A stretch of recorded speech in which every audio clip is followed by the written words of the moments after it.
Hello friends, how are you all. I hope you all are fine and doing well.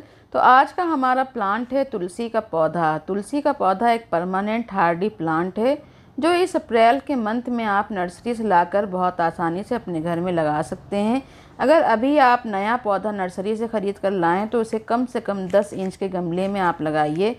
तो दोस्तों, तुलसी के पौधे को कैसे हरा भरा बना कर रखना है, और अगर तेज़ गर्मी में आपका पौधा सूख रहा है तो इसके पत्ते झड़ रहे हैं और उसकी किस तरह से देखभाल करनी है, और तुलसी के पौधे को किस तरह से सूखने से बचाना है, इसी के ऊपर आज का वीडियो है। तुलसी के पौधे को सूखने से बचाने के लिए हमें कौन कौन सी खाद देनी है जो इसको सूखने से बचाएगी, और इसके इस्तेमाल से आपके तुलसी का पौधा सालों साल हरा बना रहेगा। तो फ्रेंड्स, आज मैं आपके साथ ऐसा फर्टिलाइज़र शेयर करूंगी जिससे आपका तुलसी का पौधा सूखेगा भी नहीं और उसकी ग्रोथ भी डबल हो जाएगी। और अगर आपका पौधा घना नहीं है तो काफ़ी सारी नई ब्रांचेस भी निकालने लगेगा। अगर आपके तुलसी के पौधे में कीड़े लग रहे हैं या चींटियां लग रही हैं या इसके पत्तों में काले रंग के कीड़े इसको ये पत्तों को खा रहे हैं, तो हमें अपने तुलसी के पौधे को किस तरह केयर करनी है और इसको कीड़ों और चींटियों से कैसे बचाना है, तो आज के इस वीडियो में मैं आपके साथ इसके बारे में भी शेयर करूंगी कि किस चीज़ का इस्तेमाल करके आप अपने तुलसी के पौधे को फंगस और कीड़ों से बचा सकते हैं। सबसे पहले हम बात करते हैं कि तुलसी के पौधे को हमें कहाँ रखना है। तो फ्रेंड्स, तुलसी का जो पौधा है उसको डायरेक्ट सनलाइट में नहीं रखना है। धूप में अगर आप तेज़ धूप में इस टाइम रखेंगे तो इसके पत्ते जो हैं वो बर्न हो जाएंगे और पौधा धीरे धीरे सूखने लगेगा। तो इसको ऐसी जगह पर रखिए जहाँ शेड हो। बालकनी में रख सकते हैं आप, और अगर आप टेरेस पे भी रखना चाहते हैं तो डायरेक्ट सनलाइट इसके ऊपर ना पड़े। धूप की रोशनी तो हो पर धूप इसके ऊपर सीधी ना पड़े।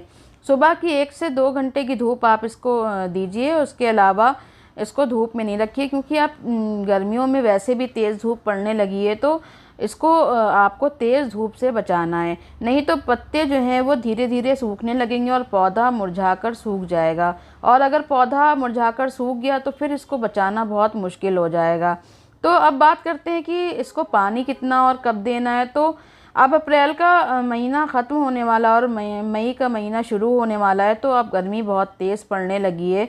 और इस टाइम आपको इसकी गमले की जो मिट्टी है इसको हल्का मॉइस्ट बना के रखना है।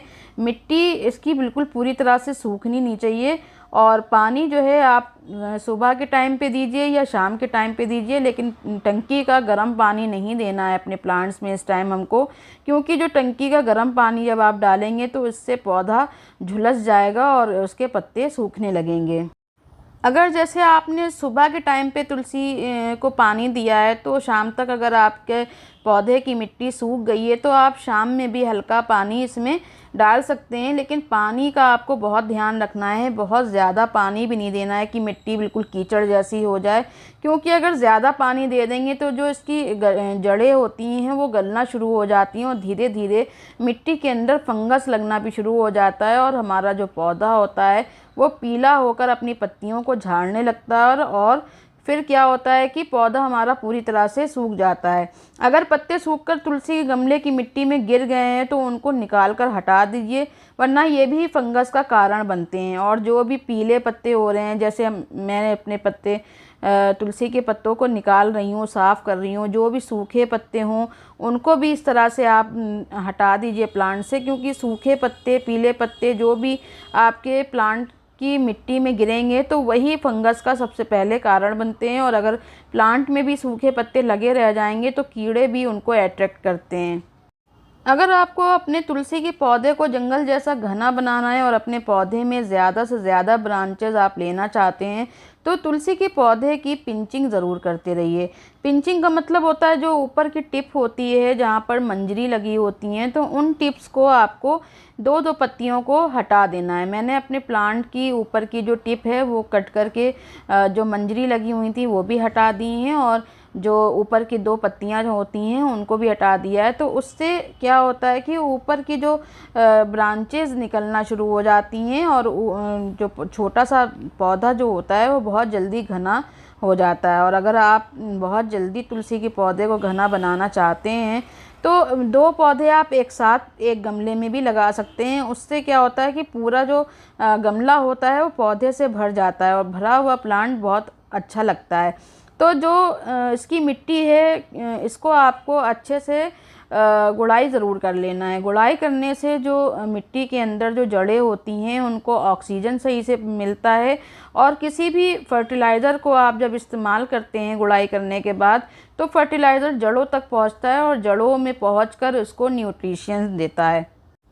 तुलसी के पौधे के लिए मिट्टी हमें वेल ड्रेन बनानी होती है, जिससे इसके अंदर पानी बिल्कुल भी नहीं रुके। अगर मिट्टी ज़्यादा सूखी होगी या चिपचिपी होगी तो पानी जो है वो अंदर जाकर इसकी जड़ों को गलाने लगता है और फंगस बहुत तेज़ी से लगता है। तो फ्रेंड्स, अब बात करते हैं उस फर्टिलाइज़र की जो कि बिल्कुल ऑर्गेनिक है और हमारे घर में बहुत आसानी से ये मिल जाता है। तो हम सभी के घर में होता है। यहाँ पर मैंने जो लिया है ये है गोबर की खाद, या आप यहाँ पर कंडे भी ले सकते हैं, उपले जिसे कहते हैं गोबर के, वो मैंने पानी में एक दिन पहले डिप करके रख दिए थे।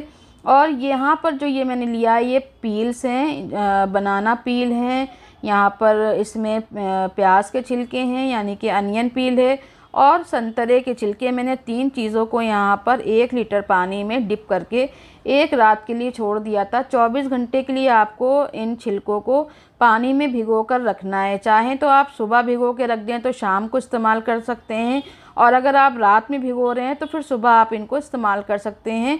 और ये जो संतरे के छिलके हैं और केले के छिलके हैं और प्याज के जो छिलके हैं, तो इनको मैंने सुखाकर इस्तेमाल किया है। संतरे के छिलकों को जब भी घर में कोई भी फ्रूट्स आते हैं, केले के छिलके और संतरे के छिलके, तो इस तरह से इनको आप सुखा के स्टोर कर लीजिए। और सुखा कर रखने के बाद जब भी आपको फर्टिलाइज़र देना हो तो इनको इस तरह से पानी में डिप करके आप फर्टिलाइज़र बना सकते हैं। बहुत आसानी से ये बन जाता है। और अगर आप इस तरह से लिक्विड फर्टिलाइज़र बनाकर नहीं देना चाहते हैं तो इनको आप मिक्सी जार में पीस के ग्राइंड करके भी इस्तेमाल कर सकते हैं। वैसे तो तुलसी के पौधे को बहुत जल्दी फर्टिलाइज़र की ज़रूरत नहीं पड़ती है, लेकिन ये एक हरी पत्तियों वाला पौधा होता है, तो टाइम टू टाइम इसको नाइट्रोजन युक्त फर्टिलाइज़र की ज़रूरत होती है। जो फर्टिलाइज़र आज मैं इसमें दे रही हूँ वो महीने में सिर्फ एक ही बार आपको देना है। इसको देने के बाद ना तो आपकी तुलसी सूखेगी, ना ही इसके पत्ते पीले पड़ेंगे, और हमेशा हरी भरी बनी रहेगी।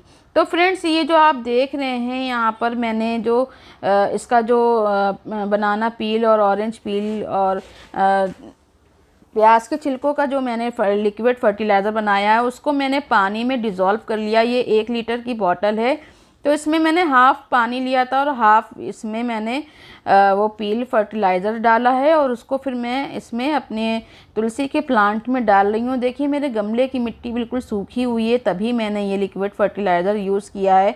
तो फर्टिलाइज़र आपको जब ही यूज़ करना है जब आपके गमले की मिट्टी पूरी तरह से सूखी हो। गीली मिट्टी में कोई भी फर्टिलाइज़र आपको नहीं देना है, इससे आपके प्लांट में फंगस लगने का कारण बन सकता है। अब यहाँ पर जो दूसरा मैंने फर्टिलाइज़र लिया है वो है चाय की पत्ती।